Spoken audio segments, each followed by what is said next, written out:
PlayStation used to sell consoles on the promise of what came next. 5 years into the PS5, we are still waiting for the games. Sony built a premium machine, charged premium money, and left one question hanging over the generation: where did the games go? If the most powerful brand in console gaming is losing its rhythm, what does that mean for players who already paid the entry fee?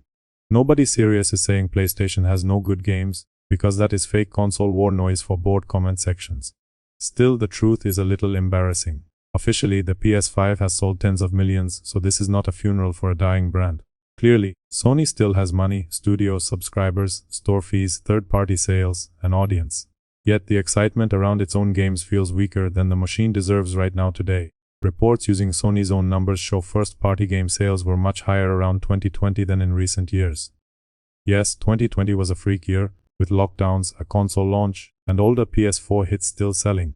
People were stuck indoors, and gaming became shelter many households could actually afford. Fine, give Sony that excuse. But do not let the company hide behind lockdown forever, because by 2026 the problem is bigger than one weird year.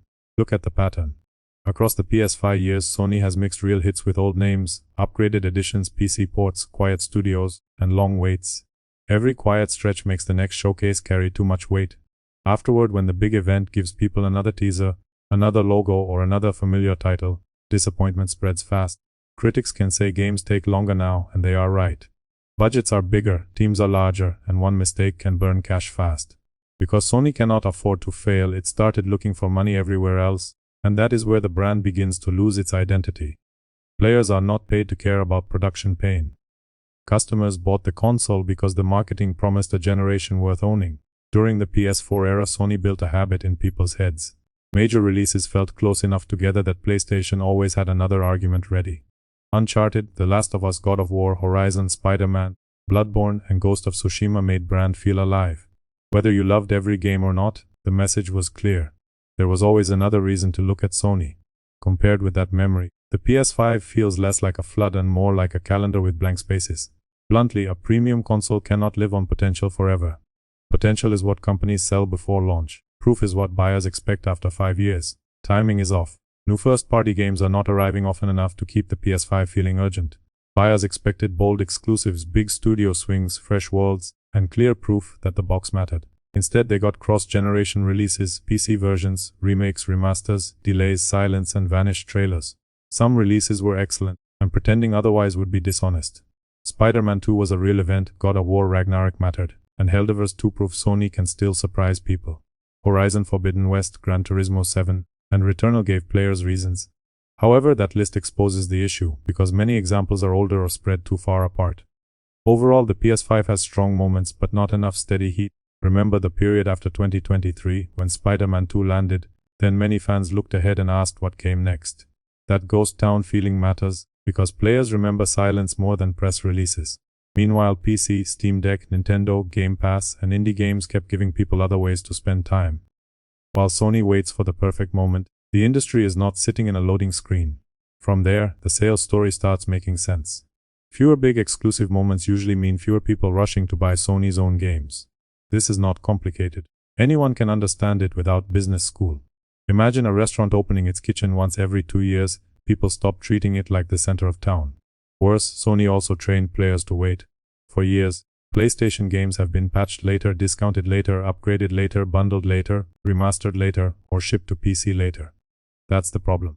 Companies cannot teach people that the better deal may arrive later, then act confused when buyers stop sprinting on launch day. Be honest, have you ever looked at a full-price release and thought, I will just wait? Maybe you waited for a sale. Perhaps you waited for the PC version.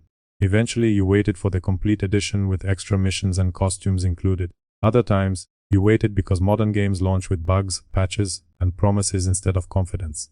Congratulations, you understood the market better than half the boardroom. Executives wanted console loyalty, PC money, premium pricing, and patient customers all at once. Reality says you can't have it both ways. But it's not just that the games are taking longer. It's that they're asking for more of your money while we wait. Next, add the price problem. Games cost more, consoles cost more. Subscriptions cost more. Rent, food, fuel, and electricity also cost more, because real life wants a season pass too. So, when Sony asks players to pay full price for fewer must-play moments, many people simply say no.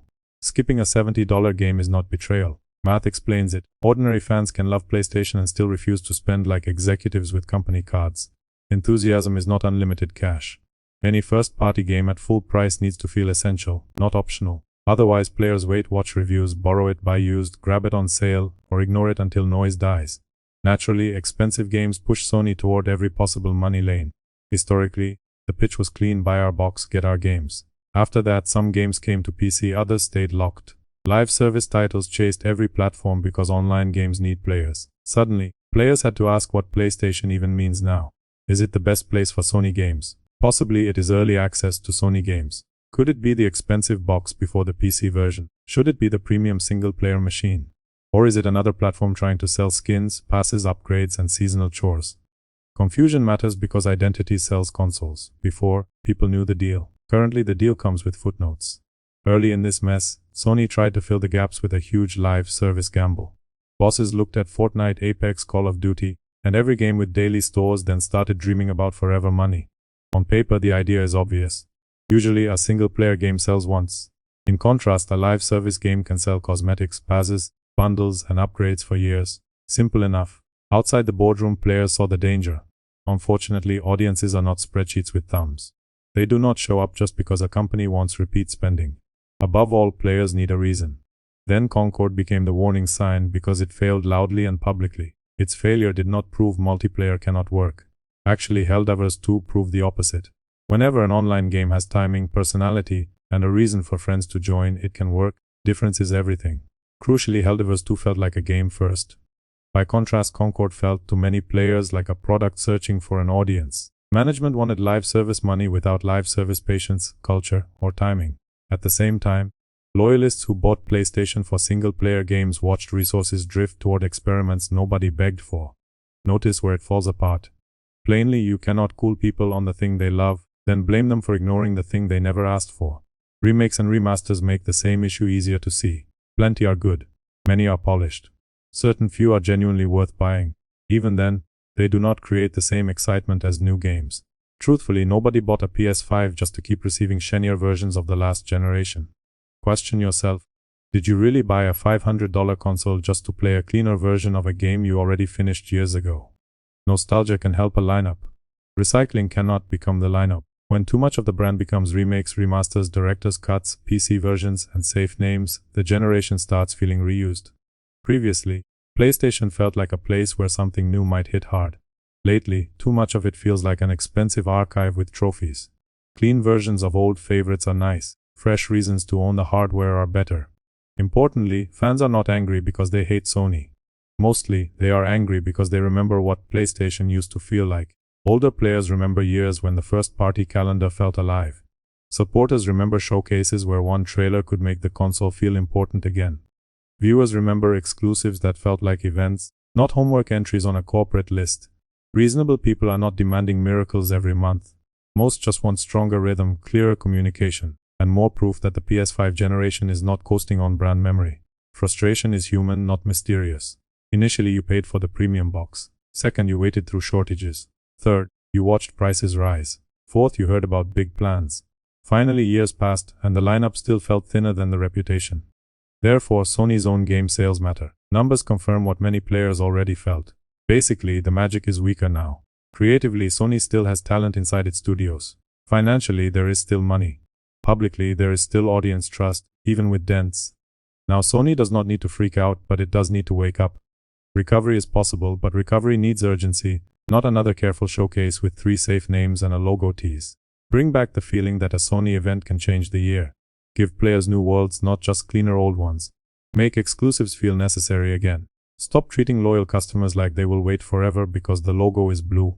Final answer is simple. Again, PlayStation is not dying.